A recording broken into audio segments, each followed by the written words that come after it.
that thing you're talking about, I mean, I could slap that together in about 2 hours. Yeah. To tell you the truth, that's really not. I already have an idea what I want to do. So, Yeah, I figured that. you want to go about like 8-9 minutes, something like that? Yep. So you're gonna do Vinny right at 5. Good. Oh, good to.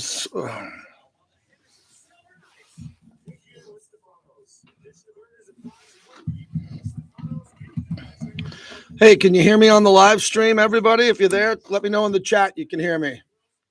So I know we got this thing right.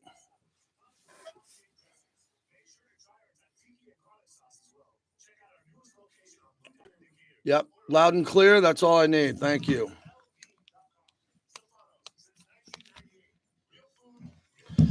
Man, I am just coming out of it, man. By the way, I'm just coming out of it. I went to bed last night at 7:25. Unfortunately, woke up 2:30 in the morning because I went to bed early. But That explains why I got that thing at 3 o'clock in the morning. what's that? The yeah. I'm going to save that for the open, by the way. All right. Only 5 seconds. Okay. All right. Oh, okay. Hey, for tonight, I'm going to need all 3 of these. You want to show this? Yeah, 4 to 7. Yeah. Okay, yeah.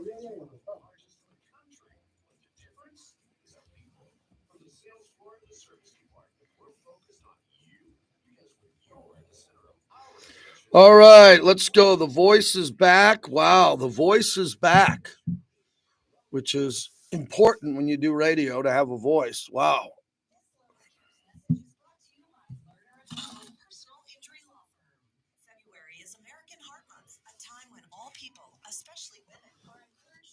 Bobby, how do I turn this one up on that? Just turn it up a little bit higher. Yeah. Hey, everybody, can you hear these commercials? Let me know if you can hear this. Care's message is brought to you by Lerner and Rowe, voted best personal injury law firm. Call 702. I want you to be able to hear the interviews.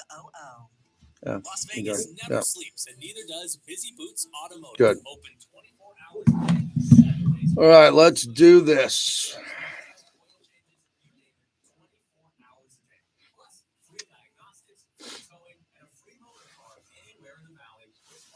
Still want to go higher.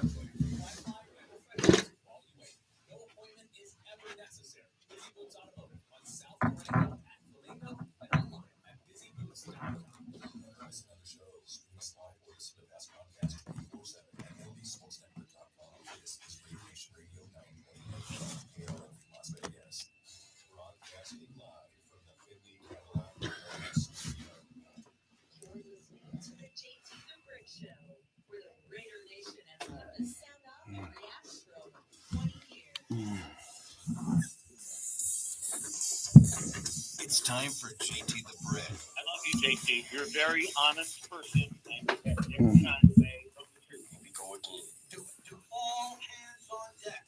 Coming again. Bring the energy that I bring. Do something. Get out of the soft zone. I won't waste your time. Your time is valuable to me. I don't hold back on anything. We're doing our job. As I often say, Raider Nation unite. This would be a good time to pretend you're all in. Man, do I sound just wonderful enough for this thing, huh? JT the Brick. You gotta take it up. Fine. Turn it up is over. It's put up or shut up. There are no rules here. Bobby insists. No rules. That's kind of a hostile work environment for me. Too soft. I'm salty. I'm pissed off. But I want to see some violence. The wolves are after wolves. This is it. You got me? This is it. Let's stop this. Let's get to work and do your job. Now, Let's go. here's JT the Brick. Out of the gate, JT, and we're off and ready to roll. And I feel great today. Yesterday was a little shaky coming off the Super Bowl in a 7-day run, but we are back and ready to roll live on the flagship of the Silver and Black, Raider Nation Radio, and we are live on YouTube. Back up on the YouTube stream. We got people there already. They're in the chat. Go to YouTube, JT the Brick, YT. We're going to be doing more and more of this. Apologize, I didn't do it much last week, but it's too much chaos down at Radio Row, and they already had equipment set up there, and you know how that goes. And now we're back, and I'm off the rest of the week. I'll be back after President's Day, so this is the last show. Harry Ruiz, the Latino voice of the Silver and Black, will be in for a couple of days. I'm going to press pause, look at the sand and the ocean look for some turtles snorkeling and look for some whales and relax, unplug, and come back and I guess get ready for what's next. The NFL draft, NFL free agency, and the offseason of the NFL, which is bigger than everything else other than the NBA playoffs. I've said this before. The NBA now is getting swallowed up by the NFL. And a lot of people don't want to watch the NBA, but there's millions who do, right? You Laker fans and Buck fans and fans of the Warriors. All those fans, we know you're out there, but we're mostly an NFL show year-round. We speak a lot of Golden Knights here in Vegas, which I love the Golden Knights and covering that. And then breaking news stories, and baseball is going to start in April. We'll have it all, but the offseason for our friends in the Raider Nation is going to be pretty important.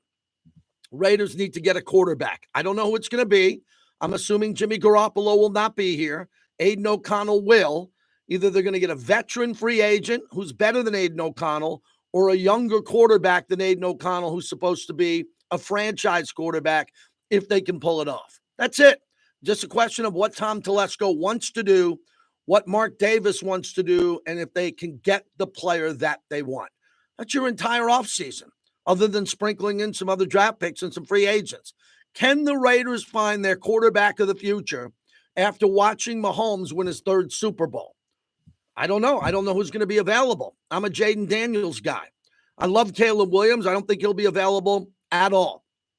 So when it comes to getting the quarterback, it will be what Tom Telesco believes they can do. That isn't out of control.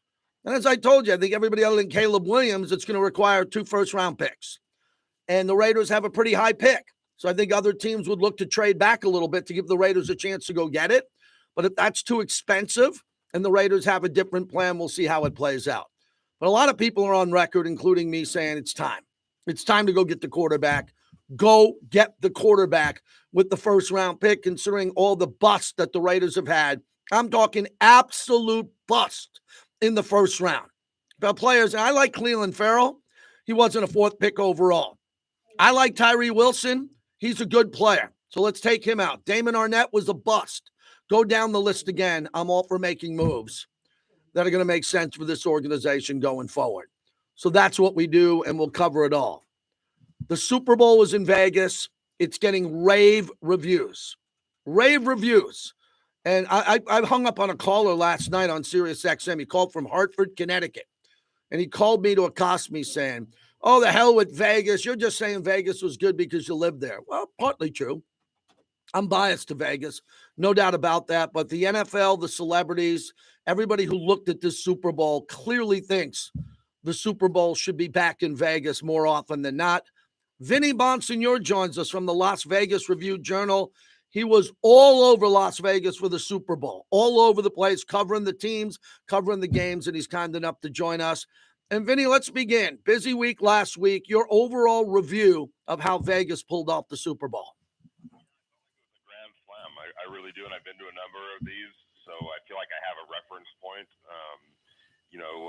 to base it on. And, from the facilities, the way how Allegiant Stadium looked, how everything came off throughout the week. You're talking about the NFL Honors Show. I know there was a little bit of traffic, but it didn't feel like it was overwhelming traffic, at least for people that live here like we do. I felt the getting people into the stadium and out of the stadium was great. Obviously, you have an abundance of hotel rooms. Go look at what the rates were earlier in the week for hotel rooms for our media friends. Way less expensive earlier in the week than it is in normal when we go to Los Angeles or Miami, elsewhere for cities. So there was that factor as well. So there were stars here. There was always something to do. There's great restaurants. It had a little bit of everything for everybody. And I thought that the NFL did a tremendous job. And I expect the NFL to be back here sooner rather than later for another Super Bowl. Yeah, Vinny, before we get back to the game, the big thing for me was, I've been to all these 24 Super Bowls and mostly media, but even as a fan. And in New Orleans and Tampa, for example, New Orleans and Tampa or even Minneapolis, they have a couple of hotels that are big, the Marriotts and the Hyatts, and they have their lobby where everybody goes and meets for a cocktail. Vegas had like 30 of those. So you had to make a decision if you want to go to Fontainebleau, Resorts World, Wynn, Encore, Caesars, which was the hotel of the NFL, Mandalay Bay, of course, MGM, one of the largest resort properties in the world. So it didn't feel like past Super Bowls where you said, hey, we're all going to meet up at this place in New Orleans because it's literally the only hotel to meet up with. We can go one of 11 to 18 places and feel like it's the biggest event in the world. I mean, every night there was a major recording artist or 4 or 5 of them at each of these individual resort properties, including Circa downtown that housed a lot of people. No other city can compete with that other than LA, but LA is much more of an urban sprawl than Las Vegas. Yeah, no doubt about it. And I had a friend from the Boston Globe who got a chance to go see U2 over at the Sphere. And he bought, I think his tickets were $120 with seats. Because a lot of the U2 fans for this particular week, they said, well, it's the Super Bowl, we'll clear out. We won't plan our U2 visit during that week. So the tickets actually went down, and it to a very much more reasonable price point, where a bunch of our friends from the media and people that were here, fans that were here that wanted to go see U2 at the Sphere could do it at a very affordable price. So, and to your point, no matter where you went, there was a show, there was a great act that was going on. And we mentioned, the restaurants, shopping, for people who don't know, that haven't been to Las Vegas recently, almost every one of these properties has essentially a mall or high-end shopping, to partake in and to enjoy. So you have that element as well. So there aren't many cities, if any, that put it all together, especially in close proximity, the way Las Vegas did. Vinny Bonsignore's our guest, Las Vegas Review-Journal.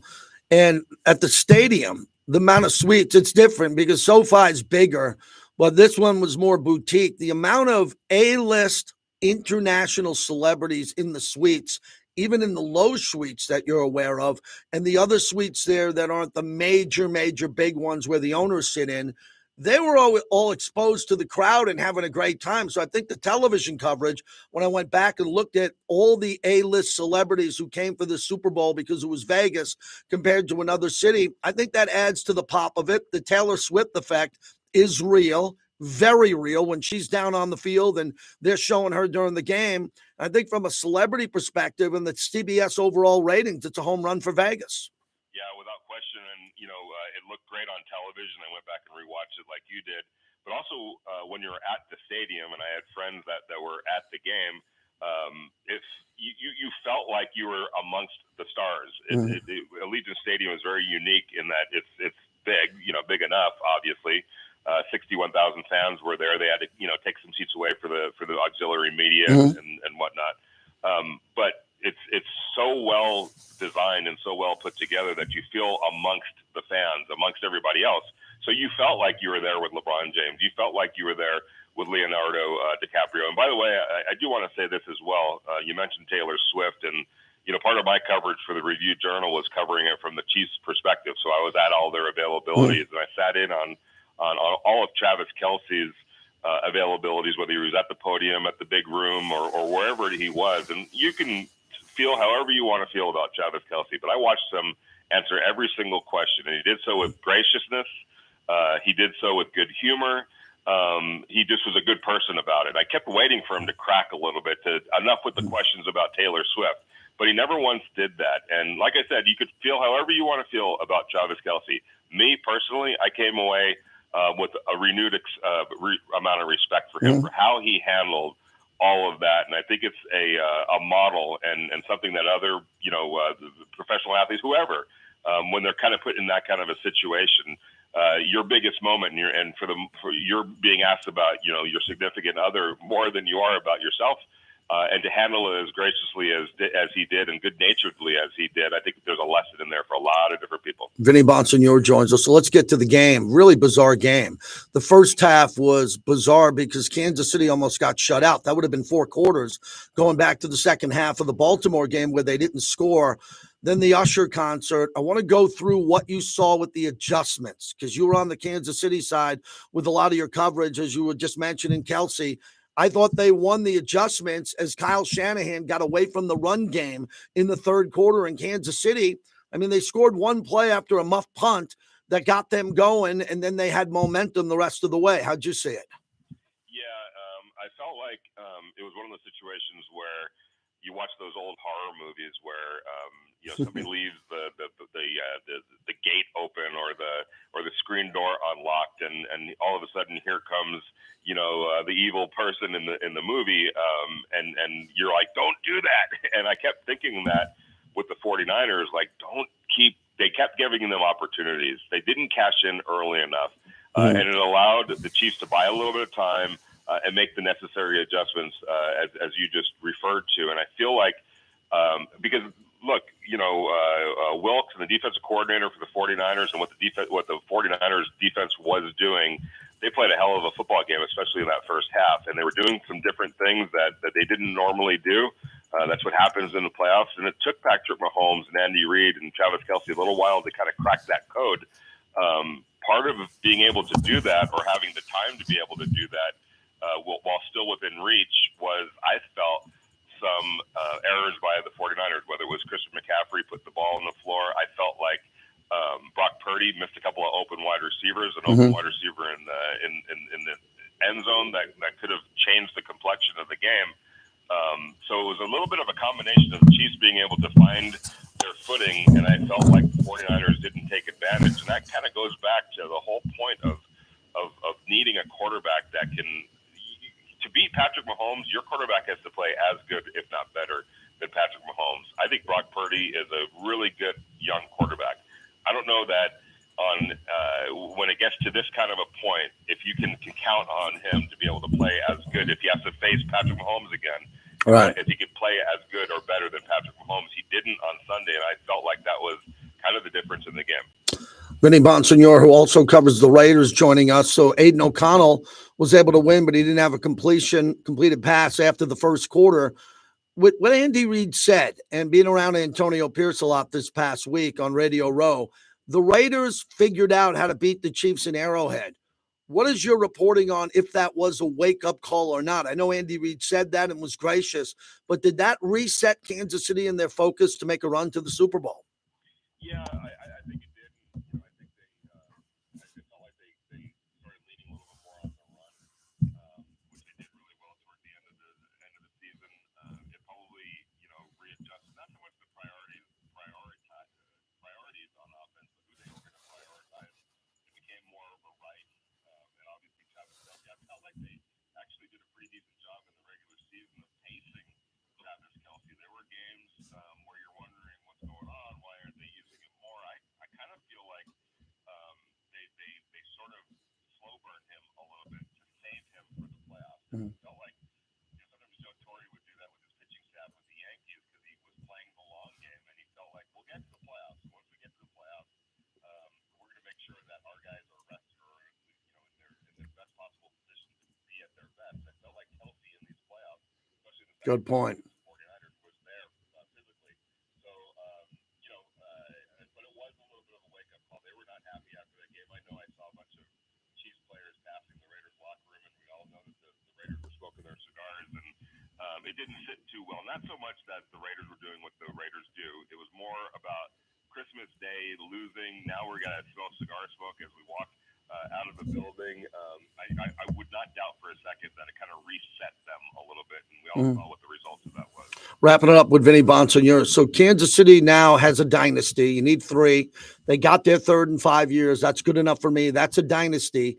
And as they were outplayed in the first half, and that Kelce's bumping into Andy Reid, and Chris Jones is calling a meeting, you could tell that things weren't going right. Now there's a big if they lost that Super Bowl, they'd be 2-2. They wouldn't be a dynasty. Everyone would be chirping at Kelce, and why did he go up to Andy Reid and do what he did? All that would have been going on. It's all erased because they won the game. And what I noticed, Vinny, is now they're talking about a three-peat. So instead of negativity in the offseason about, hey, we got to let go of these guys, we got to look at our cap and maybe not pay this player and do this. Now the band wants to come back together for a three-peat.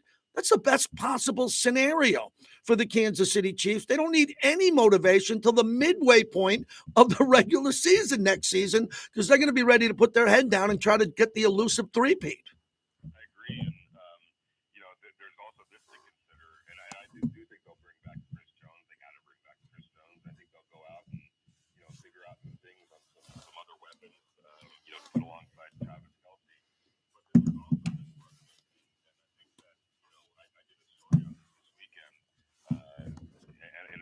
surprised me how close Patrick Mahomes really is to Tom Brady at this stage of their careers. In fact, he's ahead of him in every statistical category, and now tied with him with Super Bowls at 3. So when Tom Brady was 28 years old, he had 3 Super Bowls under his belt.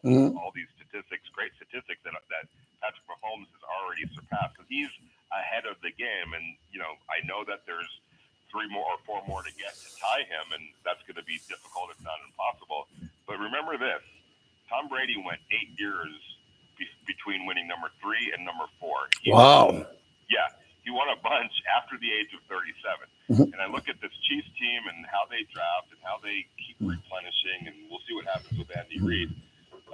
But if they can take better advantage of these next 8 years, more so than the Patriots did, because remember, they lost a couple of Super Bowls, got beat by the Mannings and Roethlisbergers of the world, along the way. Who knows? Yeah. Patrick Mahomes can take it. You can't rule out that at the end of it all, that he might actually surpass Tom Brady as the greatest of all time. You can't rule it out, especially where he is at 28 compared to where Brady was at 28. Yeah, that's fair. The only pushback I'd have on that is, in theory, Antonio Pierce did it already, but again, the Raiders are going to have to get better, and there's Jim Harbaugh and Sean Payton in that division. So in those, I think between those teams and the rivalries, that maybe they have to pull them back. But overall, Vinny, I wanted to wrap it up with this. Roger Goodell, and you were around him a lot.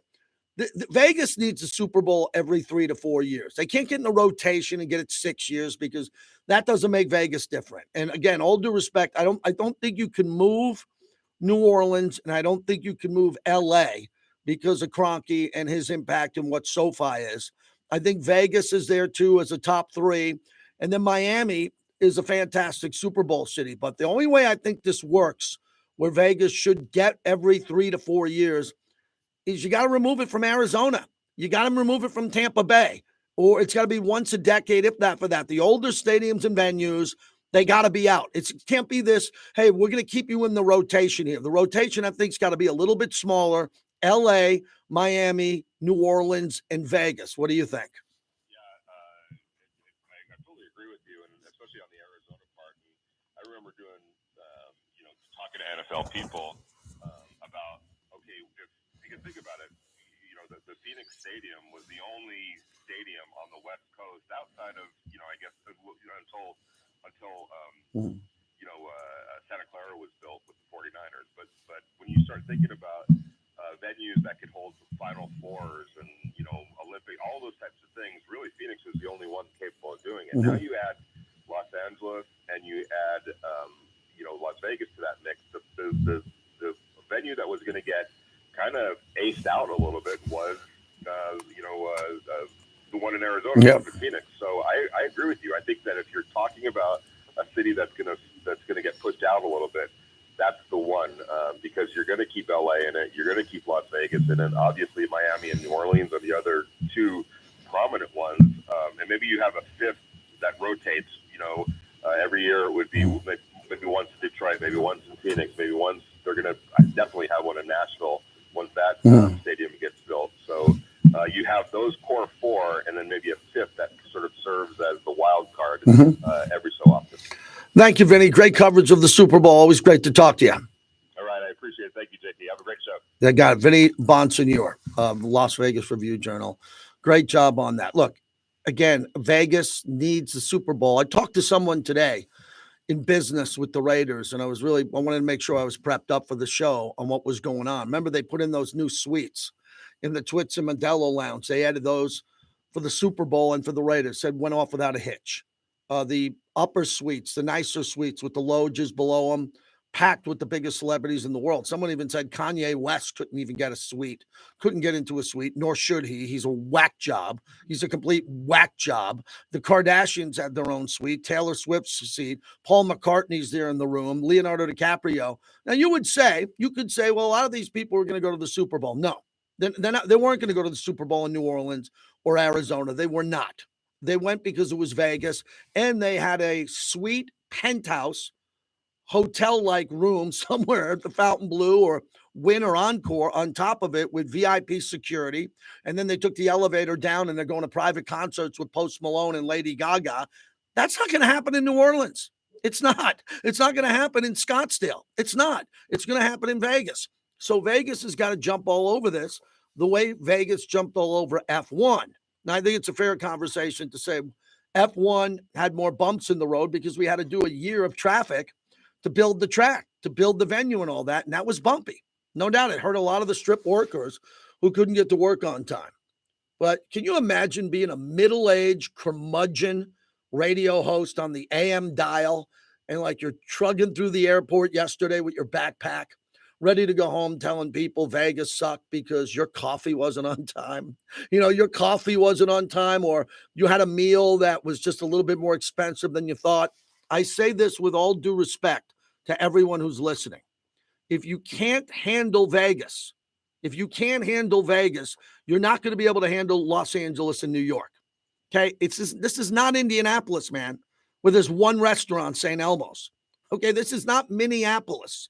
This is Las Vegas. You got to be up for it physically and mentally to get through this and enjoy it. And a lot of it is the haves and have-nots. Bobby and I were talking before the show. My son, who's 22 years old and got a kind of a cool gig, he got into events that I couldn't get into. My son's 22 years old and he's at Delilah with LeBron James. I'm like, man, how do you get into that? Well, it's doing this deal, that deal. So it is the haves and have-nots. Not everybody can get to the private concerts. They got to go to the outdoor parties. Our good friend in the Raider Nation, Guy Fieri, had his tailgate party, which was free, I believe, for like 15,000 plus people. There's something for everybody. You could have went to Circus Swim, got in the pool at Circa at a reasonable price, and did this. You could have went low rolling. Low rolling is to go to the low-end resorts, and they all had a party. They all had a party for everybody. So, you could do that here. The thing that we did at the top of at the top of the Cromwell at Dre's with 50 Cent was amazing.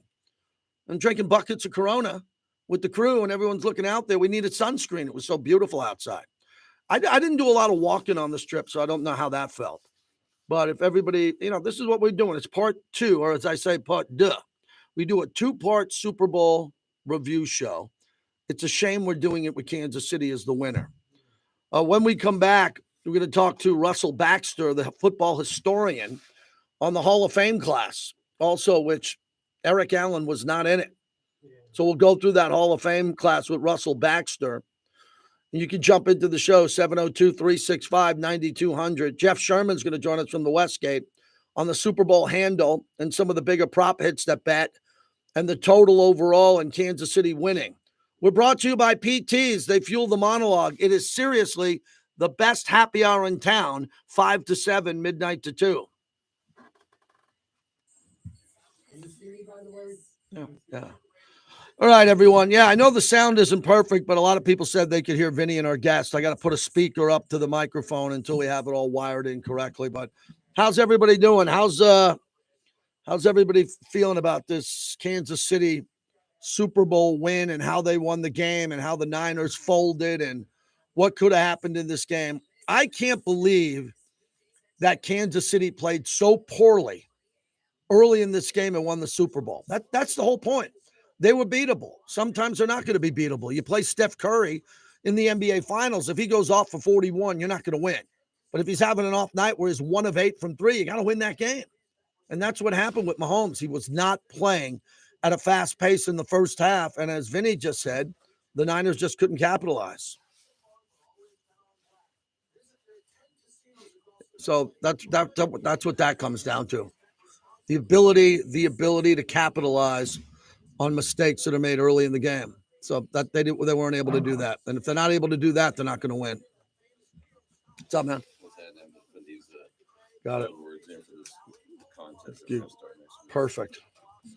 So leave it in the chat on what you thought obviously was the key to the game and what you think. I thought the key to the game was final drive of the game in a regulation for the Niners, 2nd and 5 at the 35-yard line, a zero play to Kittle. Remember Kittle had 2 receptions for 4 yards because on the biggest play of the game, he got no yards on a target. And then on 3rd and 5, they threw the ball away.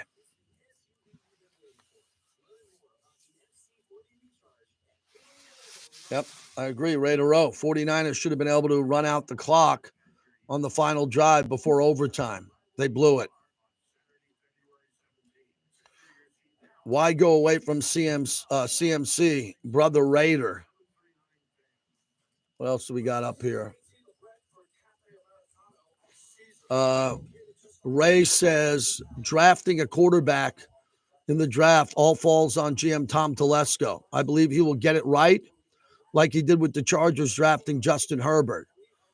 Well, let's not get crazy here, Ray. Telesco had a much higher pick, and Herbert fell to him, if I remember correctly. He's got the 13th pick, and it's not as easy for Telesco to do it. I have confidence that he can do it, but it's not going to be easy to do it.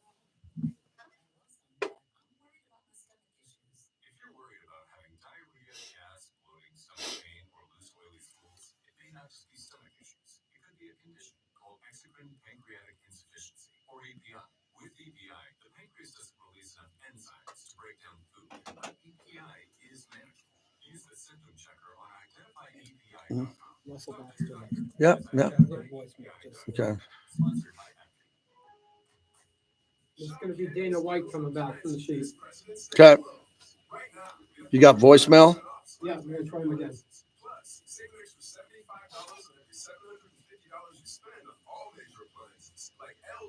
America's most reliable line of home appliances. Shop in store or online. More deals you can't beat. Oh, yeah, I'm pretty pissed off Kansas City won, everybody, because it didn't need to happen. Yeah, that's the point behind this whole thing. It did not need to happen. Craig says 2 missed throws, one to Debo and the other to Ayuk. I agree. But those are the guys who wanted Brock Purdy more than Jimmy Garoppolo. Jimmy Garoppolo overthrew one pass, and all Niner bang Niner fans said Garoppolo blew that. I never thought Purdy was going to win the Super Bowl, but he could have won it if they just gave the ball to Christian McCaffrey more.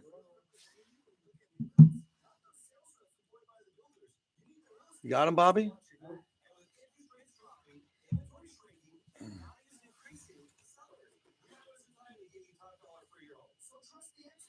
I mean, AT&T in Dallas is going to get Super Bowls because of Jerry Jones, but Dallas isn't fun for the Super Bowl. It's all spread out between Dallas and Fort Worth.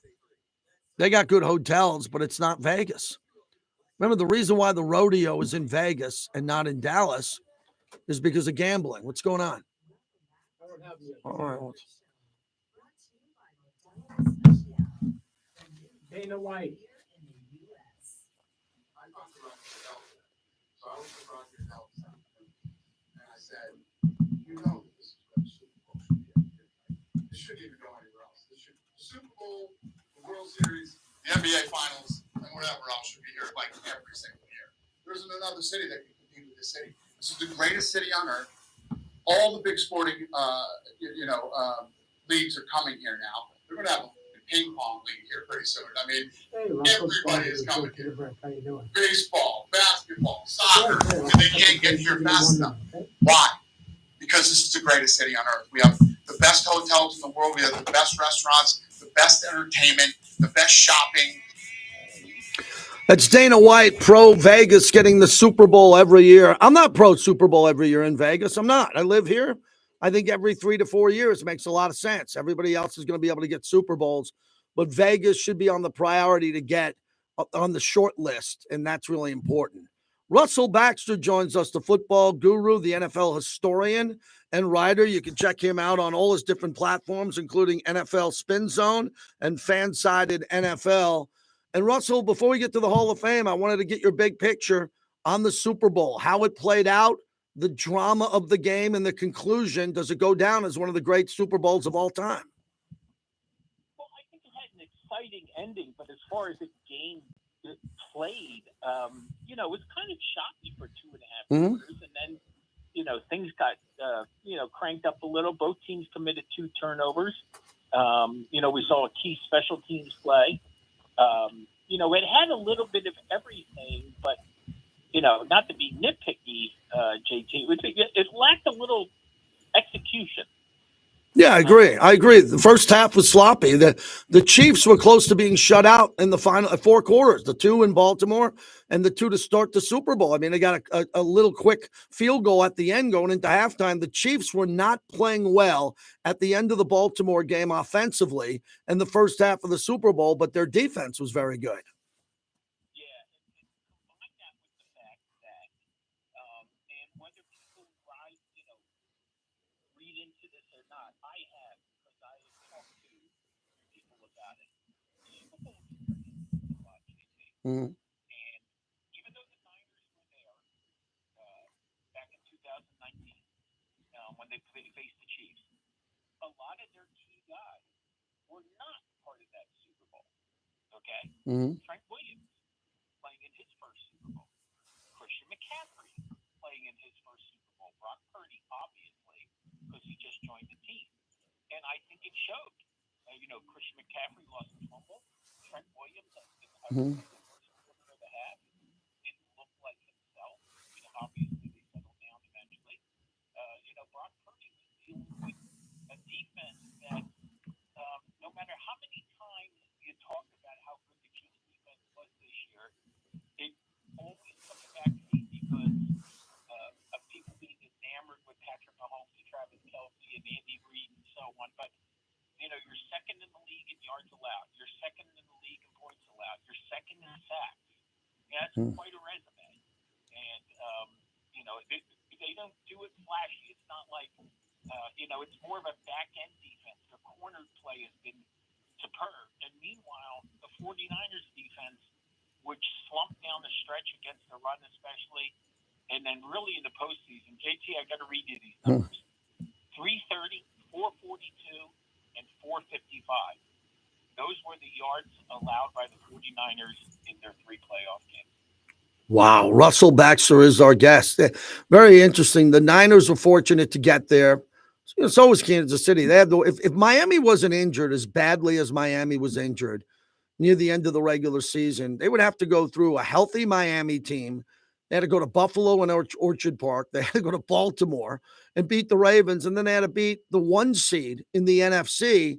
I saw this tweet the other day. It said the Chiefs, since trading Tyreek Hill, are 7-0 in the playoffs, 2 Super Bowl rings. And in return, the 5 picks that they got were Trent McDuffie, Sky Moore, Darian Kennard, Rashee Rice, and Colburn, who was on that list too. I mean, what an amazing move. Oh, we just lost Russell. But what an amazing move to see what happened with the Kansas City Chiefs. Just incredible to see what they were able to do overall. The Tyreek Hill move. Again, I was on the radio when that happened. If you would have told us the second they moved Tyreek Hill that they'd win the next 2 Super Bowls and all their players would be good.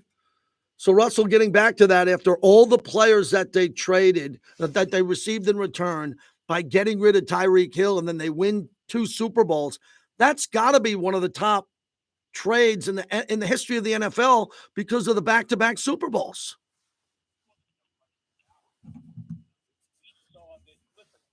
Maybe for a little different reasons, JT. We saw Bill Belichick move on certain players. Mm-hmm. The Chiefs didn't alive with their team. Now, the players he moved off on, like Deion Branch, I reportedly wanted a raise after he was Super Bowl MVP, and Richard Seymour, who obviously wanted some more money as well.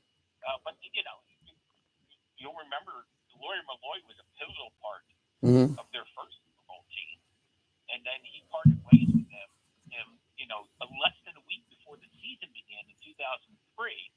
And they went up to Buffalo and got their clocks cleaned 31-0. Well, by the end of the year, they cleaned the Bills' clocks 31-0 and then won their second Super Bowl. So, yeah, in a day and age now where money is important because of the salary cap, that was not a factor back in the 70s and the 80s. And, I always draw this parallel. Jimmy Johnson won back-to-back Super Bowls with the Cowboys. Okay? Mm-hmm. In 92 and 93. Well, 93 was the first year of free agency, but there was no salary cap in 93. And it kicked in 94. And you look at all the parity and the, different teams that have gotten to this. Not necessarily in the AFC. The AFC's been dominated. I was doing this in my head the other day. I want to say since 2000, it's either 7 or 8 franchises in the AFC are the only teams that have been to the Super Bowl. Obviously, New England, Baltimore, Pittsburgh, Indianapolis, Denver. I know I'm probably just leaving somebody out there as well, but Miami hasn't been to the Super Bowl in 40 years, almost 40 years. The Jets, that's a whole different story. Buffalo hasn't been there in 30 years. So a lot of these franchises, and meanwhile, the NFC's had a potpourri of different teams. So really, it's funny. These last year, if you want to call the Chiefs a dynasty now, and by the way, they have been in the playoffs 9 years in a row. Yep. Okay, which is tied for the second longest streak in NFL history. We're talking almost 2.5 decades of 2 teams in the AFC really being the dominant force. Right. Russell Baxter's our guest, NFL historian. I have him on after every Super Bowl to look at the Super Bowl historically. And one more on the game before we get to the Hall of Fame. Mahomes now is on track. He's on the same track as Brady. I don't know if he'll be on teams in his mid-30s like Brady was on, and especially the Tampa Bay move, but who knows? I mean, Mahomes could leave Kansas City, I doubt it, and jump on with another team at the end of his career and win one. But how he's winning these games, final drive to tie the game, to get it into overtime, and then handling overtime the way he did, taking his time, 13-play drive to go win the game. I mean, not many quarterbacks can say that. We've only had 2 overtime Super Bowls, and he was spectacular on the final drive. Well, he has gotten this. Him and the Chiefs have this knack for falling behind in the playoffs, and then rallying. And go back. Remember in 2019 when they won the Super Bowl for the first time, Mahomes and Reed, and this team and so on.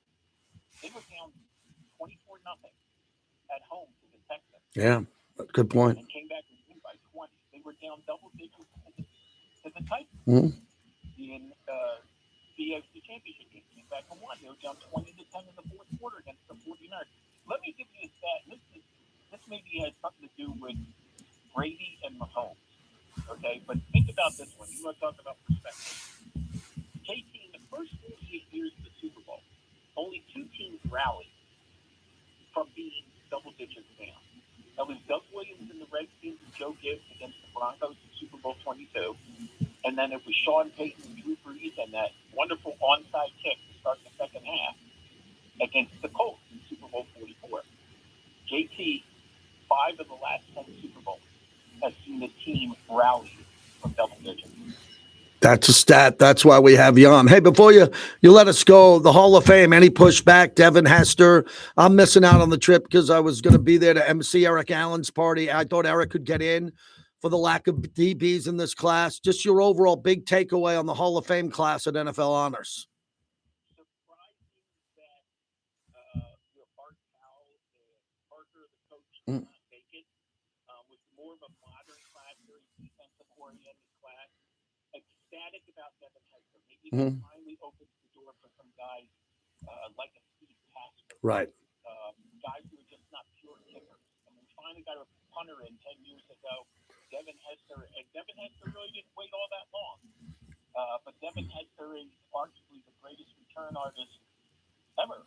Okay? And not kickoffs and punts. I mean, he's taking back block field goals as well, returning the opening kickoff.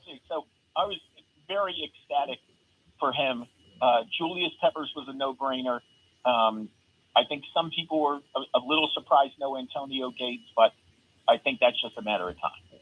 Russell, good to talk to you. Thanks for our annual Super Bowl recap. Really appreciate it. You got it, sir. Talk to you soon. Russell Baxter. Follow him on all platforms. He's NFL historian. He worked with Chris Berman and Tom Jackson all those years, feeding him great information. And nice guest. Very good, nice, solid look at what happened at the Super Bowl. That was brought to you by Modelo, the #1 beer in America. Thanks to the whole Modelo team, proud partner of our show as we go forward here. Love having a Modelo, a bucket of Modelos. Tomorrow in the afternoon, I'll be on the beach having a Modelo. I promise you I'll be having a cold, dripping wet Modelo. Having a good day there. Thanks to Russell Baxter. Coming up next, Jeff Sherman from the Westgate. Who better? A complete recap of who won money Did the casinos win? Or did they get in trouble because it went to overtime? I don't know. I'm not a gambler, but I talk to the best gamblers in the world and sportsbook directors. The VP of Risk Management over at the Westgate joins us next. All right, be right back, everyone. Whoa. Got a lot of wires in this room, man. A lot of wires.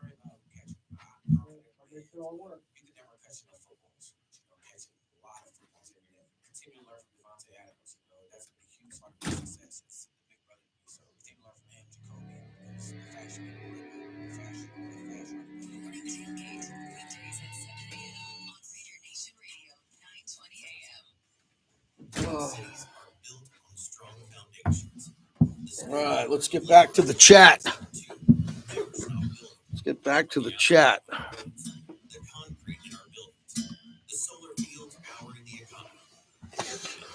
Whew. All right, man.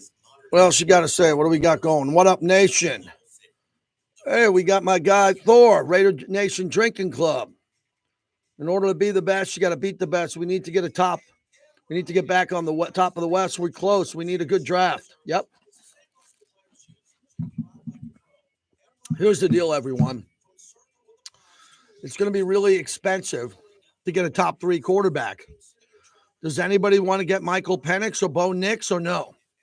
Or CJ McCarthy or JJ McCarthy? Because those are the guys who are available who the Raiders can get. But how much better is JJ McCarthy than Aiden O'Connell? I don't know. He might be a lot better. How much better is Bo Nix than Aiden O'Connell? I don't know. Aiden O'Connell's pretty good. But we need a mobile quarterback at some point.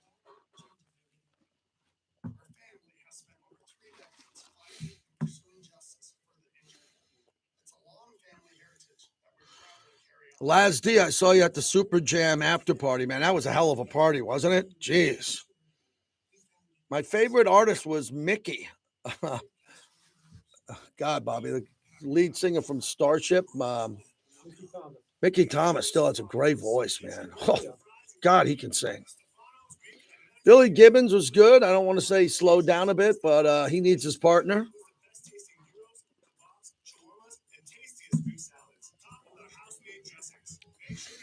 Oh.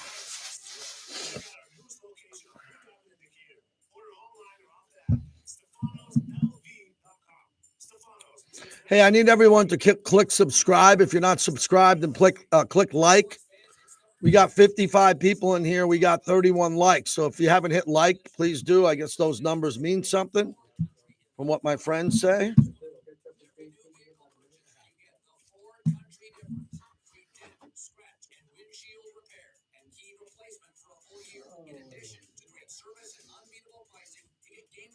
Hey, I got Jeff Sherman on from the Westgate. Any gamblers here? What gambling questions you want me to ask him? Put it in the chat on the total of the game, you know, Mahomes, the prop bets, anything there that you like that I can use in this interview. Put it up there for me, please.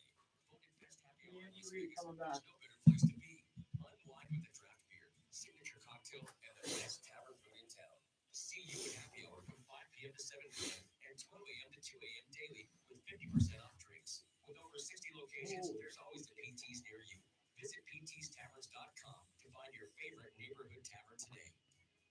Running a business gets more complicated every year, so you need a trusted advisor in your corner, especially when it comes to yeah. Brother Raider, Ben Harper Show. I remember that. I remember that well. Your dad was a bass player. It was fantastic.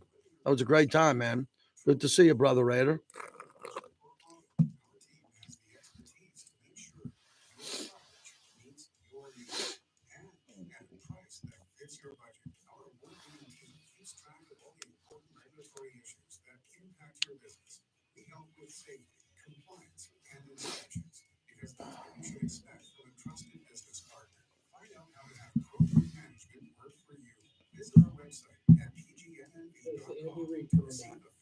Analysis now. That's pgnnv.com or call our Las Vegas office at 740-4380. Pro Group Management. Workers' comp that works for you. Welcome back to the JT the Brick Show, brought to you by the Castro Verde Law Group. If you get into an accident, Call 702-222-9999. Why not come right off into the sunset at this point for you? You know, Adam, I honestly haven't even thought about it, but I get asked it. I mean, I'm still kind of in awe of the game and what went on there. So I really haven't thought why or what or anything else, but people keep asking me. And I keep saying, when did Belichick and Pete retire? You know, those guys, they ask those old guys a question. I'm the old guy now. That's Andy Reid. Will he ride off into the sunset? No chance. He's going for a three-peat. That can put him at a level bigger than Lombardi, bigger than Tom Landry, bigger than all the legends he looked up to. So he's going nowhere. And Andy Reid knows that. He's going nowhere. Jeff Sherman, always kind enough to join us. And we get him after the Super Bowl, the VP of Risk Management over at the Superbook at the Westgate. All right, Jeff, let's talk about some big moments and the way the game played out. Some of the liabilities for your property, some of the advantages. Let's start with the total and Kansas City winning on the money line bet. Yeah, the public was all over the Chiefs, and we had a lot more support and plus money on the money line. The line held pretty steady as a 2-point favorite on San Francisco, but even though we took sharp play on a lot of it on the 49ers, the public outweighed that. We had a lot of total support on the over 47.5, and then the sharps played under that, and it went down and closed 46.5, landing 47. We didn't get middled on it, but the total staying under 47.5 helped us out a little bit. Did that feel like it was the biggest sweat at the house for the fans watching that game? Because it started off so slow. When you see a 10-3 half and Kansas City just doesn't look like they're going to put up points, and everybody's saying the no way this is going to go over the total in this game. And then the second half, especially late in the fourth quarter, everything breaks out. Oh, yeah. I mean, everything was this way. You know, you had the sides total, you had the alternate spread, and then the totals involved with that. And the props that we lost the most on were the overtime, which was 9-1 and closed 8-1. So a lot of people got paid off nicely on that. And also one of the larger ones that we lost on too was will there be a missed extra point? 5-1 that happened there. I wanted to know also, I saw a couple of guys were telling me they had a bet on both teams to kick over the over number on the field goal yardage. That's a bet I wasn't familiar with. Was there a handle on that or a really small handle? It's always large. It's over 33. Wow. Plus yard field goals, and that always is very popular at the Super Bowl. And, you know, we had first the record broken and then broken again, so that easily cashed for us.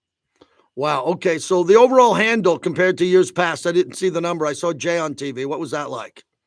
Yeah, for the statewide, it was a record handle. We were about flat last year, and it really depended on how large of wagers you took. And our largest was below 200,000. So there were some really large ones floating out there, but it was a record handle all-time Super Bowl in Nevada, which is great to see. Jeff Sherman, VP of Risk Management at the great Superbook, the sharpest casino in the world. Prop bets on Kittle, obviously, with 4 yards. How much action did you take on that one? I like Kittle, and I thought he was going to be a go-to guy. He only had 4 yards in the Super Bowl. Yeah, that was one of the better ones for the house. We had 3.5 receptions. It took quite a bit on the over there, so that's one that we came out on top. And how about Kelsey on the other side? His tight end. Yeah, we really needed Kelsey not to score a touchdown. I was very popular about him getting a touchdown, so that was helpful. But he ended up going over his yard total in the second half overtime. Jeff, the other big thing about this conversation about overtime and the new rules, what did you and your staff talk about with that? Is that really an impact when it comes to betting? Because as you said, again, just getting into overtime, 9-1, settling at 8-1. But how about the way that overtime played out? How did that affect you behind the glass? Yeah, I mean, you know, we put up there Pick'em when it came out. Mm-hmm. I thought that myself, that the 49ers would have been better off to go second and know exactly what they need to do, potentially have that extra down if they needed it. So it was interesting because you had both sides of the argument for it, but, you know, a new twist to it, and I'm sure teams will learn from it. No Taylor Swift wild prop bets overall, but some of the other prop bets that hit or didn't hit tied to other sports. Yeah, I mean, we used Caitlin Clark. She's so popular right now. So we had Kelsey's first half receiving our Caitlin Clark's points, and Kelsey only ended up with 1 yard in the first half. So Caitlin Clark easily cashed that one. That was extremely popular. Wow, I didn't know that, and that's why we have you on. You're such a good guest. 1 yard for Kelsey in the first half. Yeah, and it's funny because most of his yardage this season has come in the first half, so we weighted that 40. So after the game, clearly you set the line for next year. 49ers, Kansas City. Let's go for the shortest odds to win the Super Bowl next year. Yeah, we opened the 49ers at 6, and we're down to 5. We've seen some support for them. The Chiefs, we actually opened 10 a few weeks ago, and with them having won the Super Bowl, we were at 8-1, but now we've lowered them to 7. Behind them, Baltimore at 8, Buffalo at 12, and then we head upwards to Detroit and Cincinnati at 14, and you start escalating from there. Jeff, finally, when you look at this and what it was like for you being a Vegas resident and a big job that you have over at the Great Superbook, what were some of the takeaways that you noticed with fans coming into town and enjoying it? Because you're always packed anyway without the game being played in town. How did it affect you at the Superbook with the game being played here, plus all the people already coming to visit no matter what? Yeah, well, we tried to be more prepared this time, and the energy was off the hook, so it was nice to see that. But just, expecting, we didn't want to fall short as far as expecting larger crowds, and we tried to handle that and be prepared more for that. So looking forward to the next time it comes around out here. Absolutely, Jeff. Thanks for everything all throughout the football season and the postseason. Talk to you soon. All right, thanks, JT. Jeff Sherman, follow him at Golf Odds if you want to jump in on that. 702-365-9200. We had 3 guests today. They were all blocked in the first hour. I'm open the entire next hour. We're up on the YouTube feed. So we're in the studio here at YouTube. Let's fly in there and get some new YouTubers in there. We're having a good time there. We'll get a chance to talk during the chat. Got the voice going back, feeling good. I put out a Facebook post today at JT the Brick with some of the videos of the artists that I saw play live. Forgot to get to Luke Combs, Bobby. I didn't tell you Luke Combs was really good. I'm telling you, Luke Combs put on one hell of a country show over at the Chelsea. That was a lot of fun to see. And look, we liked 50 Cent. When 50 Cent came out at Dre's, he played the hits. And Usher, 50 Cent has many more hits than Usher. Not even close. But Usher puts on a bigger show than 50 Cent. But getting a chance to see that was fun. To see Billy Gibbons, to see Ray Parker Jr., that was a surprise. Sheila E. was a lot of fun. Just a chance to see a concert that Mark Davis put on after Super Bowl for the Raider organization was a lot of fun. And up and down the strip, if you were here in town, give us your review. That's what we're doing here. It's part 2 of our 2-part Super Bowl recap show. So the score of the game, we just gave you a gambling perspective. Russell Baxa gave you a legacy factor. We talked to Vinny Bonsignor on how Vegas did. For our Vegas audience, and we got fans all over the world listening to us, literally. I love the fact that Vegas pulled it off. I love the fact that I didn't hear of anybody getting injured, anybody dying, a security threat, a terrorist threat. That's what you worry about. Those are the issues. And I'm happy that it looks like everything went okay. Can you imagine what these police officers, SWAT, EMT, can you imagine going to work the morning of the Super Bowl as a state trooper, a cop, a fireman, going, I wonder how this night's going to end. I wonder what it's going to look like from Fremont Street all the way down to Mandalay Bay.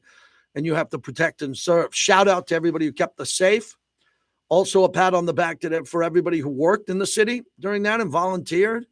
I think the tourist and the convention center and everybody who was here and the Super Bowl host committee did a fabulous job.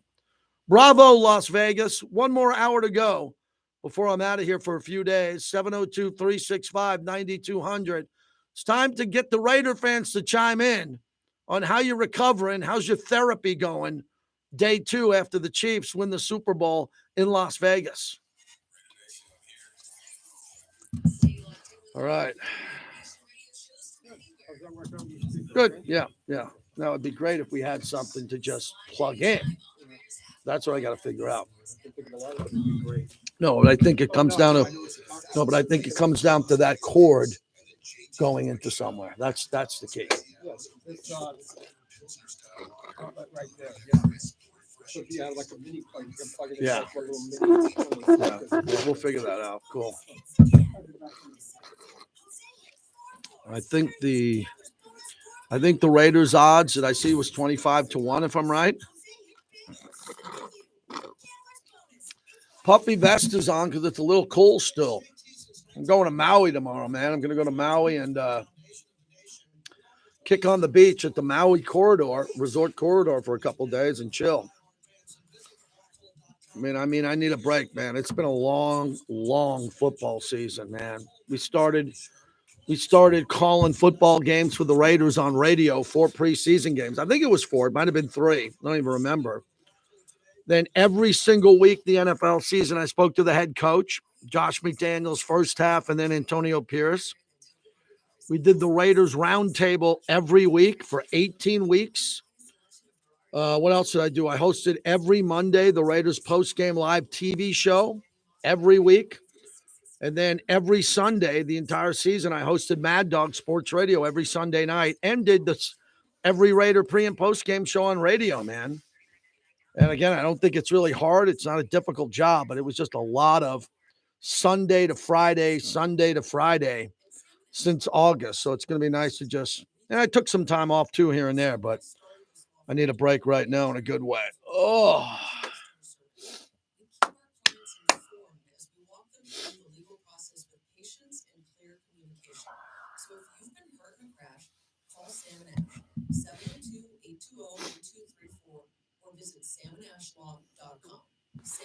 Right, I'm going to go on a big rant right here at the top of the hour. Don't miss it. Hey, invite your friends to this YouTube. I don't know how you invite people in your world on YouTube, but please let them know that we're out here. It would help.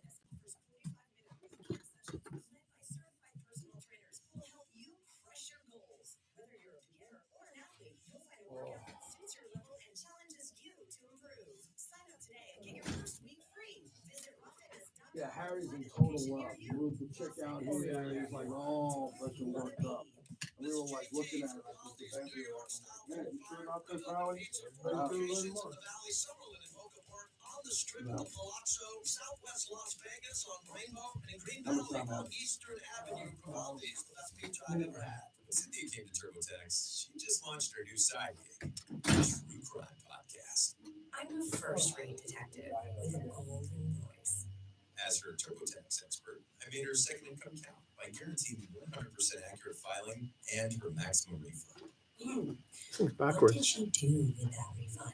Find out next week. Switch to Intuit TurboTax and make your moves count. See guarantee details at turbotax.com/guarantees. Experts will be available with TurboTax Live.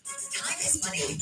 And at Philly Kia, we excel at saving you both. With straightforward answers, hassle-free low pricing, zero hype and high pressure, and plenty of inventory on the lot. Right now, get 0.9% APR financing for 48 months on 2024 Kia EV6 electric vehicles. Come see a Kia, Philly Kia, centrally located on West Sahara between Decatur and Jones, or online at phillykia.com. Offer valid for March 4, 2024. Financing through KFA. $21 for $1,000 finance. Come see a Kia. Come see a Kia. NCAA hoops action as Texas takes on Houston Saturday morning at 9:45 on Raider Nation Radio, 9:20 a.m. KRLB Las Vegas. Yeah, I told you that Super Bowl recap is weekend. I'll make them look good. Welcome back to the JT the Brick Show. We did 100 of those, so there's a lot of those, so we know what we're doing. Pizzeria, home of the Right. famous Okay, New York piece together style the cut and all that, and then give me the open and close, and let's do it. This is what I'm looking for. Yeah. Do you have time after the show? A few minutes? Yeah.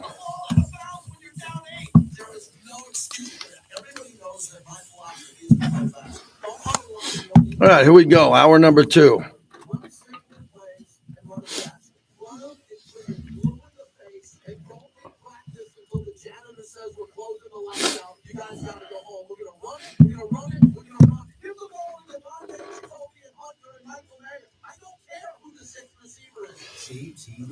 Oh, bless me.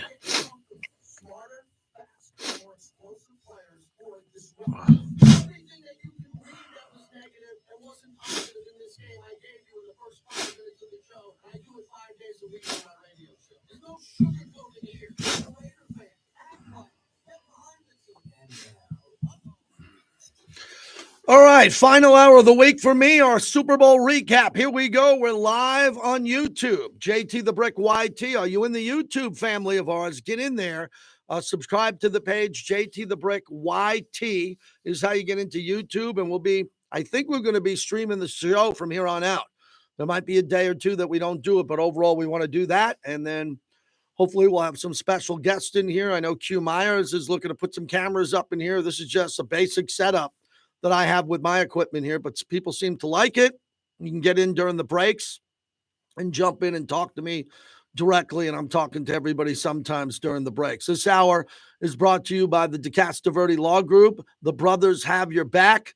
I hope if you're in Vegas, you saw all their billboards and the way they have their handprints all over the city from their great father who built the legacy of their law firm. If you get into an accident in Vegas, and I'm telling you, I hope you don't. I really don't. But there's a lot of attorneys in this town here who are telling you how great they are. I won this award. I bought this award. Oh, did I break the secret? I bought this award. I tell everybody how great I am. No, the brothers, humble guys, they have your back. They want to make sure if you're a Latino in town, if you're someone visiting from out of town, if you've been a local here or you're new to moving here in town, bilingual, they will talk to you. They will help you along the way and put you in the best position to win. Call them at 702-222-9999. That is the DeCastro Law Group. Remember, the brothers, they have your back. So it's our Super Bowl recap show, and I'm upset that Kansas City won because the Raiders are the team of the decades, and the Raiders have more history than Kansas City. They just do. From the Heidi game to the Immaculate Reception Deception to the Tuck Rule to the Holy Roller to the Sea of Hands. All the games that the Raiders played in. But the Raiders have won just 3 Super Bowls, Super Bowl 11, 15, and 18. Super Bowl 18 is a lot farther away from Super Bowl 58. You do the math. Now, the Raiders should have won a few more Super Bowls, but it's not sure they could have, would have. In an ideal world, not reaching for straws, not, pie in the sky stuff, the Raiders should have at least 5, maybe 6. They had some dramatic losses. And the Stabler years pull that off. 1 Super Bowl for Ken Stabler in 5 AFC championship games. The Raiders, if they had 3, you'd be looking at them overall having 5 total, but they haven't. Kansas City is doing now what the Raiders were doing in the 70s into the 80s. That's exactly what it is. That's the way I look at it. They've won 3. The Raiders won 3 in a short period of time. So we know how great that is in Raider lore. Well, Kansas City just had their own modern history. So the recent history of the NFL is now being told by the New England Patriots and the Kansas City Chiefs. They have combined for 9 Super Bowls with 2 quarterbacks who are 2 of the greatest of all time, maybe 1 and 1A. I'm not kicking Joe Montana to the curb yet. We just interviewed Joe and just saw Joe. And I'm not going to say that Mahomes is better than Joe Montana, but every kid under the age of 30 who didn't see Joe Montana play is going to say Mahomes is better. And probably Mahomes will end up better than Montana. But right now, I think Joe's legacy is very safe. He's going to be a GOAT of all time. But it's getting pretty tight at the top of the list. On any list that we have, the top 4 quarterbacks, the Mount Rushmore, any list, I don't care if you're the sharpest guy in the room or you're the guy who drank the most beer. Everybody knows that the list is at 3. Tom Brady, Joe Montana, and Patrick Mahomes, period. Those are the 3 greatest quarterbacks of all time. There's only room for 1 more on Mount Rushmore. That's it. And I'm adding an old-time guy in Joe Montana that's more the modern era. Otto Graham, who always gets left off this list, is one of the greatest and most accomplished quarterbacks of all time. Just look at his dominance and his stats. Just like if you ever have a list of the 4 greatest running backs, Mount Rushmore, Jim Brown will always be on that list. But the problem is you're not going to add running backs in the next 40 years. You're not going to be adding running backs to the list of Walter Payton, Jim Brown, and Barry Sanders. So I was talking about this with one of my sons. If you look at Mount Rushmore, which is 4, not 5, the top 4, you have 3 out of the 4 lined up in the 2 most important positions, arguably running back and quarterback. You cannot move under any circumstance Jim Brown. You can never touch him. 200 years from now, you can't touch Jim Brown. So you got Jim Brown, Barry Sanders, and Walter Payton. Okay, that's it. Don't tell me, no, I'm going to take out Walter Payton. No, you're not going to take out Walter Payton. Well, the 4th is obviously Emmitt Smith. Emmitt Smith's the all-time leader in rushing, all-time number 1 leader, and he's got 3 Super Bowls. So when you look at the Mount Rushmore of running backs, Emmitt Smith, Jim Brown, Barry Sanders, and look, Walter Payton is unbelievable. He's got 1 Super Bowl. In that Super Bowl, he was scorned. Mike Ditka told us that personally. If Mike Ditka could go back in time, he would have given Walter Payton the ball, Bobby over Refrigerator Perry, and it would have added to the legacy of Walter Payton as a Super Bowl champion with a touchdown. Well, obviously, you're not going to take Walter Payton off the list, but one I think you should consider is Franco Harris. Yeah, that's a great point. That's what I'm going to get to with the quarterbacks here in a moment. Bobby made a great point. Well, how do you not have Franco Harris with 4 Super Bowls on the all-time list? You could. And Vegas resident O.J. Simpson was the most dominant running back, dominant behind Jim Brown. Jim Brown was the most dominant. So there you go. So you got 4 or 5 there. But a quarterback, it gets interesting. Quarterback, it gets really interesting. Because now Mahomes is a lock to be all-time guy. All-time guy. He could be number 1. That'll take a long time. A long time. I'm still doing radio if he passes Brady. Brady 1, Montana 2, Mahomes 3. You want to go Mahomes 2, Montana 3? I get it. I understand. I'm not going to fight you on that one. There's only room for one more. It's not going to be Elway, and it's not going to be Marino, and it's not going to be Favre. And Favre was close. Favre's had some personal issues. Aaron Rodgers, dominant, great player. He's never going to be considered Mahomes or Brady. Never for Aaron Rodgers. But he has a chance to go out on top with the Jets. He does. He has a chance to go out on a high note there. Then you say Steve Young and Troy Aikman. You go down the list, but you got to go out of Graham Bart Starr. We have the Bart Starr Award. Roger Staubach. Absolutely, Bobby. Absolutely, Roger Staubach. I'd put Staubach over the list over Aikman. Yeah, I would. But the debate now becomes about Mahomes. And he's done it in our division, and he's done it by going through the Raiders. The Raiders got to take this personally. So what I want to do the rest of this show, my last show of the week until next week, is I want to know why you believe like I do, but maybe you don't believe it, but I believe that at this moment, Antonio Pierce is the right guy to do it. And I'll tell you what put me over the top, and it was just over the weekend. I interviewed him on Radio Row.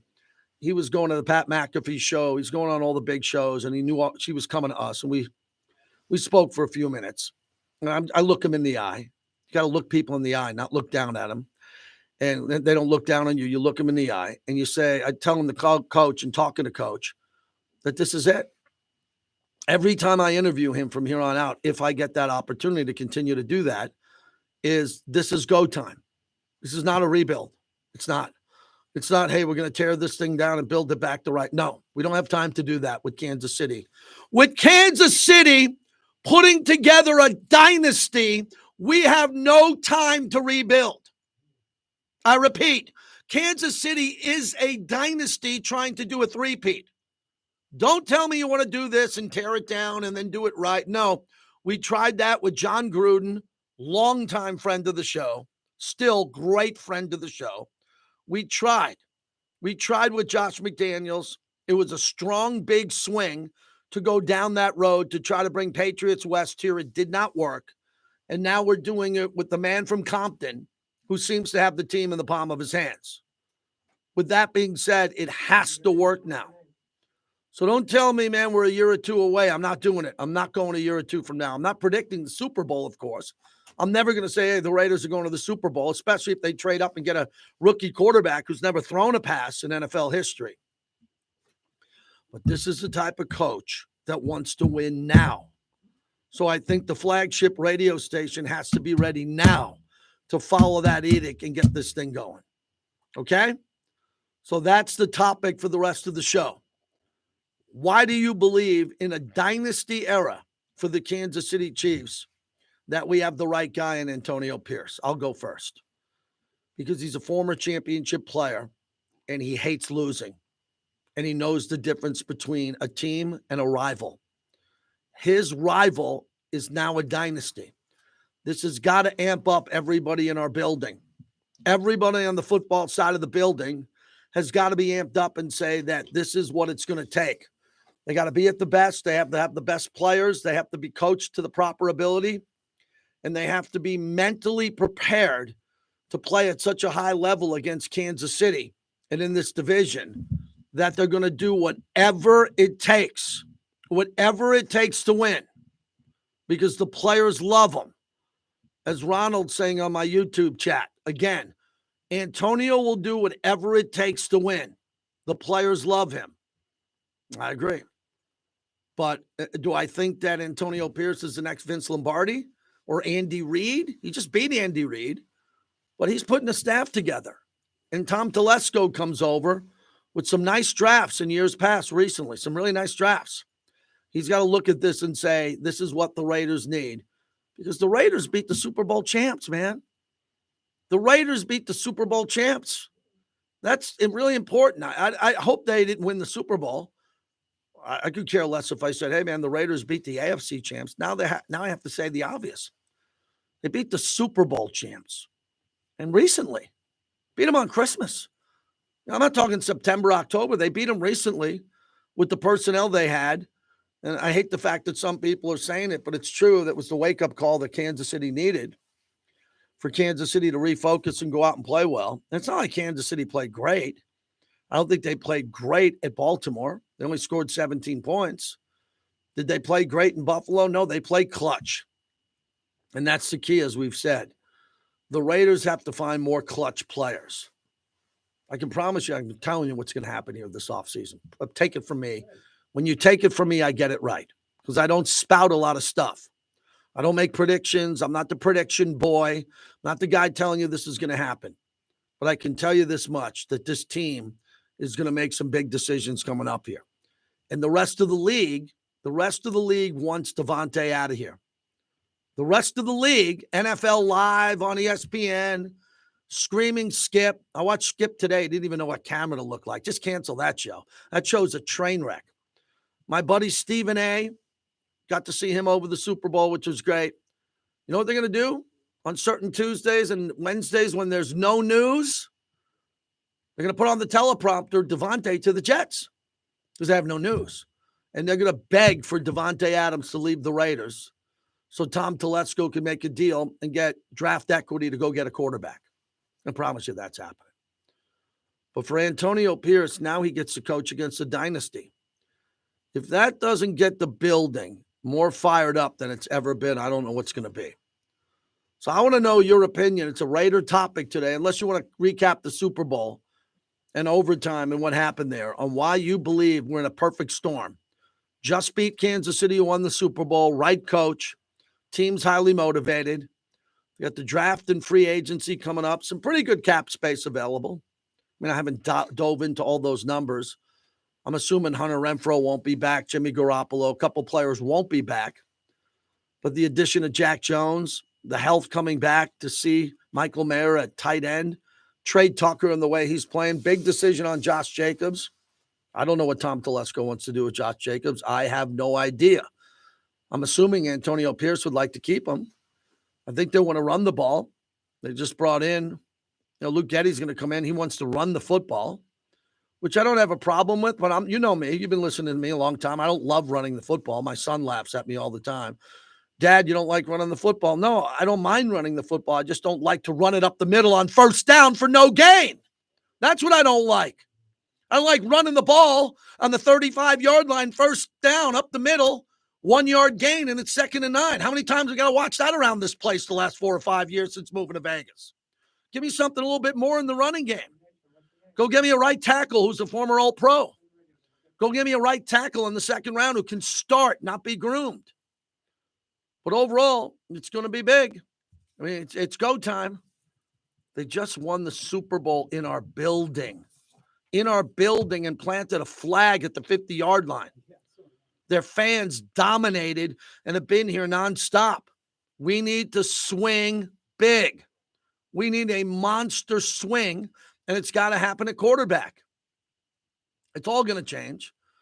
As of today, it's all going to change, but my hope is that it's Jaden Daniels, the Heisman Trophy winner out of LSU who played for Coach Pierce and was recruited to Arizona State before he got a chance to transfer to LSU for a better team and a team that put him in the hunt for the Heisman.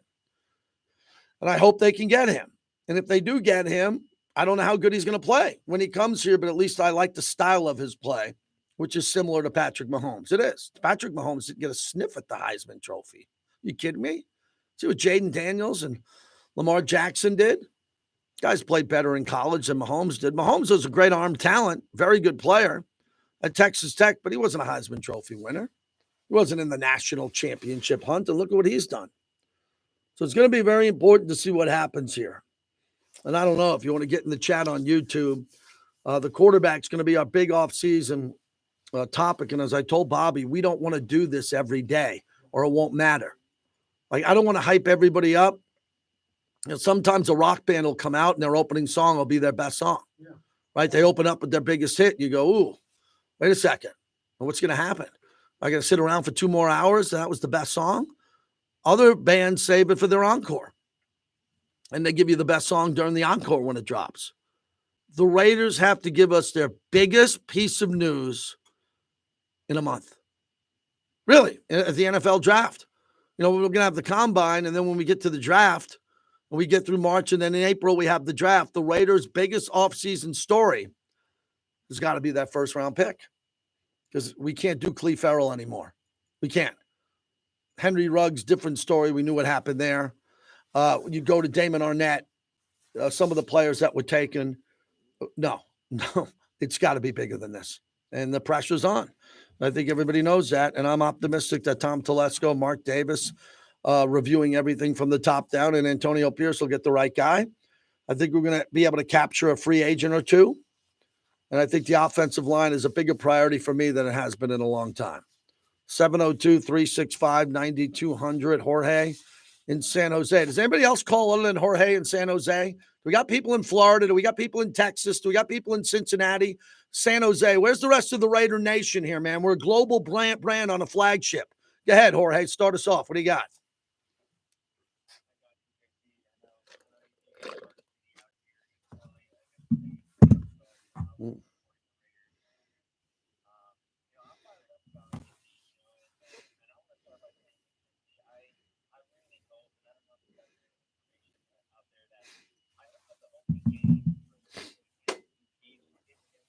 I want no part of that game. I want no part of that game. Why do we want to go into the Roman Coliseum as they're flying their flag after we have nobody playing in the preseason? No one's playing in the preseason not to get hurt. Why do you want to waste our only opportunity to go into Kansas City opening night when no one's lubed up, no one's got any reps? Why would you want to do that? Okay.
Okay. Right. Okay. Fair enough. Jorge. I don't look, if the Raiders play that game, can they win that game? Absolutely. Will I be going nuts and having fun and getting us all fired up to win that game? I don't want our biggest game of the year, our number one biggest game of the year on the road at Arrowhead to be the first game of the year when everybody's coming off, going to the beach in the summer and not ready for football. I don't like the game, don't want to be a part of the game. The only time I want the Raiders to play in that game is after they win the Super Bowl and they host that game. I see no benefit of playing that game there. It'd be a classic screw job by the NFL. No, we don't need to be in that game. If we are in the game, we'll play it. We'll play them anywhere. Antonio Pierce said it. We'll play them in a parking lot. Play them wherever you want. But I'm not going to sit here asking for that game. Are we crazy? I don't want to see the Raiders open up on the road week 1 in an environment where they're an underdog and could lose and then have to be off for 9 days. That's not ideal for me, but it could happen. It could happen. And if it does happen, I'll be ready for it. Raider Nation Drinking Club, Thor, joining us, Original Black Hole. What's happening, Thor? Well, at least that travesty of teams in our stadium is over and they're gone and out of town, and I don't have to look at that anymore for a while. I really believe that in order to be the best, we have to beat the best, and Patrick Mahomes and the Kansas City Chiefs are the best in football right now. Mm-hmm. But I feel confident. I feel confident because AP is putting together a team, bringing in Marvin Lewis and people, really smart football people. And Antonio Pierce has the ability to get this team fired up. The defense changed so much after he took over as the head coach, but just just got the team, the motivation. It has to be there. I hope this was a slap in the face to the Raider Nation and to the Raider team. So if this doesn't motivate you, nothing will. Let this fuel the fire. Let this get everyone fired up. Max needs to go out there and get all these other dudes fired up as much as him and Malcolm Kuntz is. Hopefully whoever we bring in at defensive tackle, I prefer to drop the D tackle early. And just get people fired up. How did we beat KC? Defense, run the football. Hopefully Josh Jacob comes back on a team-friendly deal with Zamir, We can run the ball and play defense and beat these dudes and say, congratulations. And we're not going to win it in your house because your house ain't even good enough to host the Super Bowl in. I hope the Super Bowl comes back to Vegas a lot because of the experience, the great experience it was out here. And sure, people will win in our house. Hopefully, we'll win in our house the next time it's here. Yep. But let's go. All right. Thanks. Thanks, Thor. Appreciate the call. You know what motivates me the most? I'm sitting here on social media and over at Resorts World, proud partner of our show, Resorts World. I brought Resorts World, moi, to sports radio. So I want to thank Resorts World for their partnership. There's a picture trending online with Travis Kelce, Taylor Swift, Machine Gun Kelly, and Megan Fox at the Resorts World after party. That's what motivates me. That I got to live in this town and watch Taylor Swift and Travis Kelce at our nightclubs running around here with confetti flying everywhere, world-famous DJs wearing Kansas City Chiefs jerseys in their DJ booth, loving the Kansas City Chiefs because they're working their after party. Okay? That motivates me to see that they came into the city and won a championship in our city. And our city, which they should. If you're hosting the after party for the Chiefs, it's good for business. It's really good for business. I don't knock you for that. We love everybody that does business up and down the strip, but that's what motivates me. I've had enough of this. I'm really, really upset that Kansas City won the Super Bowl where I live in Las Vegas. I am a champion for Las Vegas. I love this place. I had a great Super Bowl. The Super Bowl was fantastic, other than the result. Didn't like the teams. I had no interest in going to the games. I've been to over 20 Super Bowls. This is the only NFL game ever played in Las Vegas that I haven't been to on purpose. My son went and had a great time. Okay, I'm sick to my stomach that they won the Super Bowl. It bothers me. So if you ever question my loyalty to the Raiders, my loyalty to Mark Davis in this franchise, if you're one of the people who do every once in a while, and there's a troll out there or two, okay, if you're listening or looking at me on the live stream, I am painfully upset that the Kansas City Chiefs became a dynasty and locked in their legacy in Las Vegas, Nevada at Allegiant Stadium on Super Bowl Sunday. That is going to motivate me to do better radio, better TV, and better work as this chapter of the Raiders has a real good puncher's chance to quickly turn it around and play in more important games. That's why I think we're going to have a really big offseason. because of free agency and the draft. It's always important. But if I go back in the hot tub time machine, all right, you put me back in the hot tub time machine and I'm at Dre's 3-4 years ago and I'm on stage with Lincoln Kennedy and at the time Marcel Reese and Nicole Zalumis, who I had a chance to see, and I'm introducing Cleveland Farrell because no one else on stage who was working with me that day ever heard of him. We can't have mistakes like that anymore, everybody. We can't have a first-round mistake. Not this year. We need a home run. If we got to trade down because our guy's not available and we move back, okay. But this is the year to go. This is the year where there's a window opens, it pops open, you fly through it, you kick the door down, and you get the guy you want. La Casa Cigars. Mike and Sandy, good friends. They were at the Ditka Jaws cigar party, helping out along the way, proud partners of our show. Live music 7 nights a week at La Casa Cigars. Come join me, even though the voice feels like I swallowed razor blades. It really does. The voice is in pain. I'll have a cigar on my vacation coming up here, but when we come back, we're right back in La Casa Cigars, getting it rolling. Oh, it's going off on the chat now. Ooh, there's some infighting. That's what happens in chat rooms. One guy wants a right tackle, the other guy doesn't. Other guy wants this, other guy wants that. I just want this Kelsey Taylor Swift thing to go away. Now he can go on her tour to Japan and her European tour, and they can go, sing songs together on the road. And we can get back to football.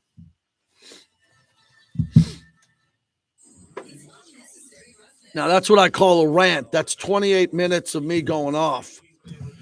Woo! I even got a head rush, man. Yeah, Kirk Morrison.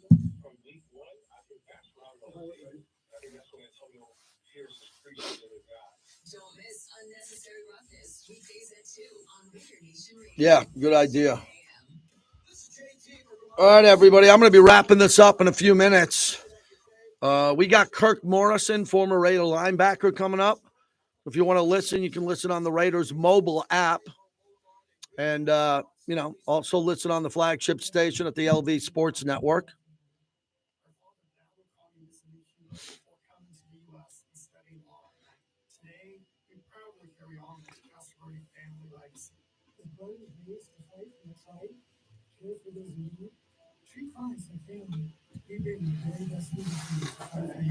It's our heritage. It's the Castleberry way.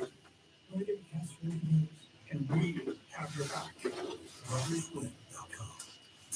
All the Raiders content you need is right here on Raider Nation Radio, 920 AM.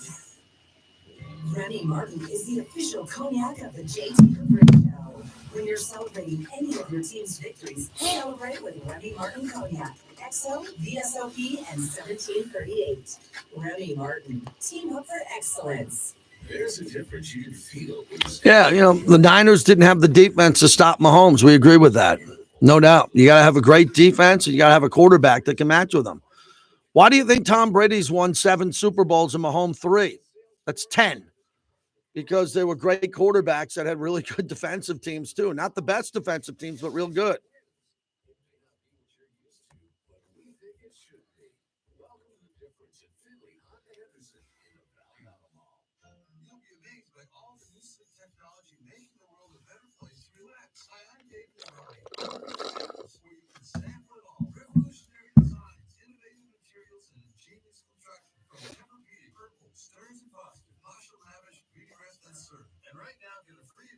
Smart Face upgrade with select sets above $699 and a free cooling pillow with any mattress purchase of $499 or more. Plus, we've got no down, no interest financing. Best mattress, Sleep Easy, friends. All right, everybody. I will see you. JT, do you get to hang with Dana White? I know Dana over the years. I don't hang with him. My son hangs with his son a little bit, but no, I don't hang a lot with Dana White, but I always wish him well. He's a good dude. So I will talk to you. I'll be doing some backyard bricks from the road for a couple of days. Please subscribe to the YouTube channel and see what I do on the road. And we'll be back doing this pretty soon here, man. Thanks for joining us on the live stream.